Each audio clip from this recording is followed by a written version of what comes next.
Hello friends, and welcome to my newest episode of Fabric Anatomy. This is a particularly special one. I'm going to be breaking down my very first collection of Anna Maria Textiles, and that is Indelible. They are basic in the sense that they would basically go with everything. This collection of prints gets right to the center of both of my loves, drawing and flowers. I'm going to go through each of the prints with you and give you some ideas of how you can work these into some of your favorite fabrics already, and maybe some brand new ideas that you might have for combining fabrics. First, let's talk about the art. The first flower up is anemone. I love this flower. I just thought that the very central focus was a nice one. It's really good for fussy cutting and applique.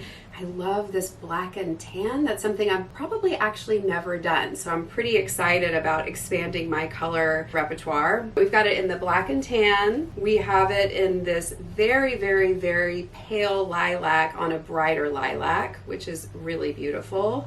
And also a color that I don't do very often is this very spring green.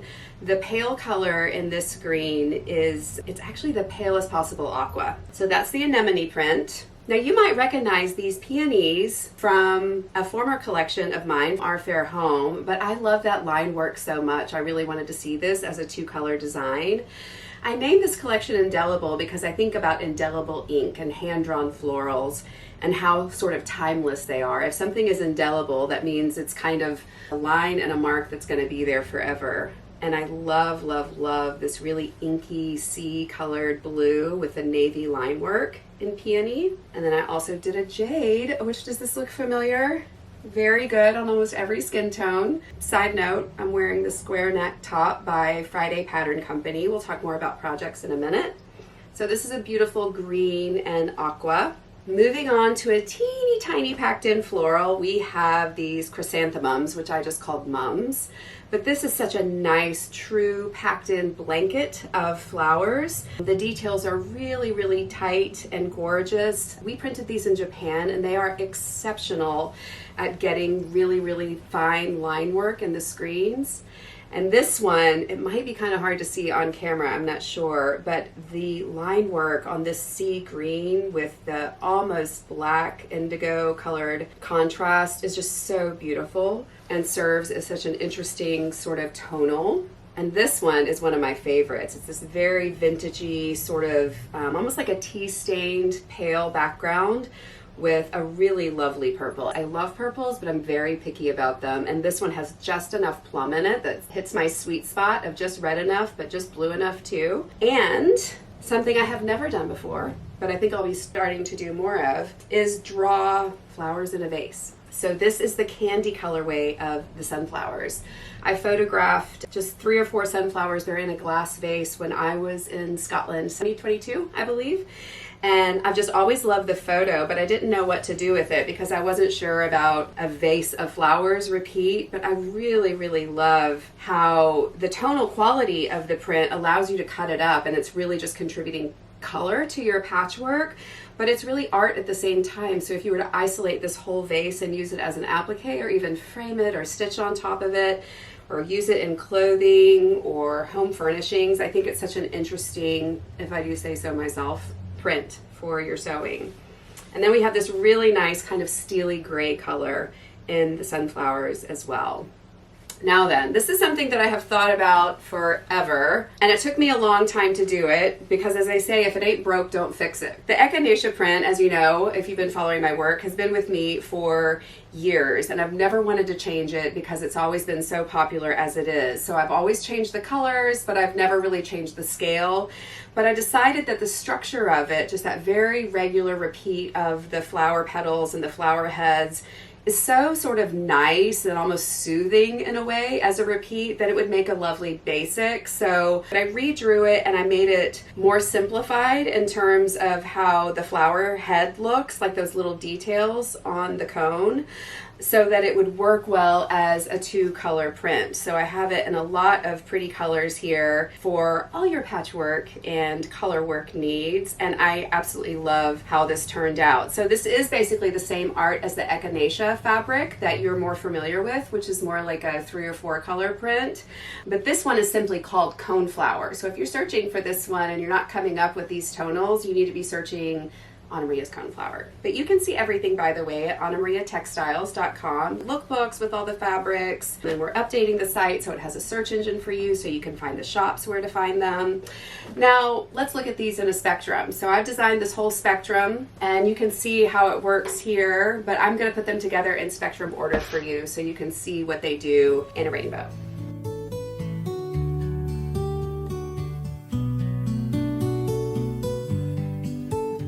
Okay, look at this gorgeous rainbow. So I love a rainbow, but I don't love everything to be hot and bright at the same time. I like for some things to be a little bit more subtle, a little bit more earthy.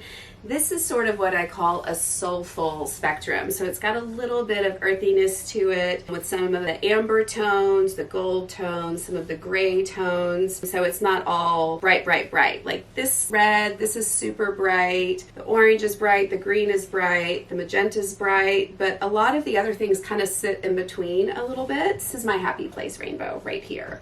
Obviously, for any of your projects that you are using fabrics in a way that sort of orders them in a spectrum, we'll talk about this in a minute, we have a full spectrum available for you. Not only do we have a spectrum in this collection, but with all Anna Maria Textiles collections, I have organized every single collection I do into 3 colorways. That's vintage and cheery and lush. And you can actually see behind me over my shoulder that the whole top row of fabrics are Anna Maria Textiles in vintage, and the middle row is all the cheery fabrics, and the bottom row is all the lush fabrics. I'm going to do a whole separate video, I think, to talk about that and why I did it more specifically, but I'm actually going to reorder these fabrics now into those colorways so we can talk more about how they work with your other fabrics.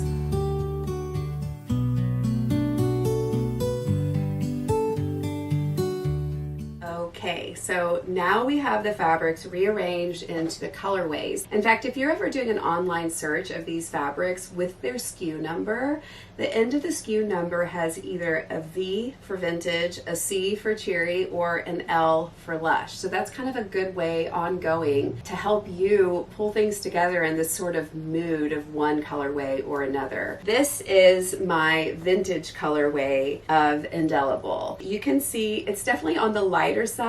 It's a little bit more pale. And then we have cheery, which is a lot more poppy and happy and clear and bright. And then we have lush, which is my personal sweet spot in terms of color that I go to. But honestly, I've been designing in all these colorways for years.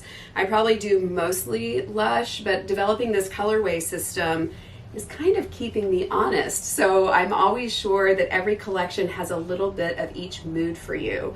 Do they all work great together? Absolutely. Can you pick and choose across them? You bet. But I want to show you something that kind of happens when you stick with one color family or another. So I have pulled from the archives just based on whether I felt like they were in a certain colorway or not. This is an old print called Raindrop Poppies that I did probably in 2011 in a collection called Field Study, but I consider this a very sort of vintage colored piece of fabric, and I just wanted to show you how beautiful this vintage palette serves this piece of fabric, right? And then I did the same with a more recent fabric called Sunseekers. You can see this Sunseekers is definitely the lush colorway. Look at that, how beautiful all those are together. I wish I were a human blackboard so I could pin them up. But you can see how happy that is. This is a whole other direction, the whole mood all unto itself. The cheery could go in there just as well to pull out some of those bright brights, but I've pulled this Summer Totem print, which is a favorite of mine, I think from 2012, to show you that that really kind of sits in that color family of fabrics as well. It's very clear, it's very bright and happy, and this supports it beautifully. Could you pull a little bit of soft vintage over there? Yeah, you could do that. But these are just sort of like recipe starters. Okay, so we've talked about colorways, we talked about art, we talked about the spectrum. Let's talk about the projects. I've made a big beautiful mess and I'm just gonna leave it here. I like to begin with the quilt. We have an Indelible quilt to go with the Indelible collection. For all the Anna Maria Textiles patterns, I'm keeping it nice and obvious. If I call it the Indelible quilt, that means it goes with the Indelible collection.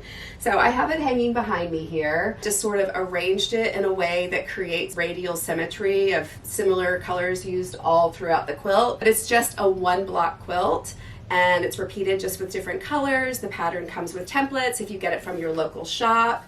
I actually hand stitched this one using my Indelible collection of threads with Aurifil, which you can see is in some of the paler tones and some of the deep and rich tones. So basically every fabric that's in the Indelible collection, I chose a color of thread to go with it. That's the 8-weight thread, which is a little heavier than 12-weight, and I absolutely love it for embroidery and love it for hand quilting, which is why on the back of the catalog you'll see a photograph of me hand quilting that. Again, I'm wearing the square neck top from Friday Pattern Company, which is really cute. I just put it on for the first time today. Spectrum Projects. We have this beautiful pillow made for us by Jenna of Sugar Bee, and this pattern is called the Petal Pop. I love how she put this cut felt loopy pom-pom in the center of it. But again, it does spectrum order. It has that pretty black and tan on the back. It's fun to do this with. So the project ideas are endless. I actually also did a little bit of applique, which I'll talk about in my next episode. I used the Indelible to do some English paper piecing applique on that dress. And when you watch the piecework anatomy video, you can learn more about that. I hope you're excited. Oh my gosh, I almost forgot. I've got your back. We did backings too. We did this paler, huge peony for the back of your quilts if you like something softer. And we also did this really rich, luscious jade background colored one with pops of pink and orange, which I think this one looks really good with the vintage colorway. And I think this one looks amazing both with cherry and with the lush colorway. Pretty enough to be on the front of your quilts too. Thank you for having a watch or a listen or whatever you're doing to involve yourself with these fabrics today, and I will see you next time.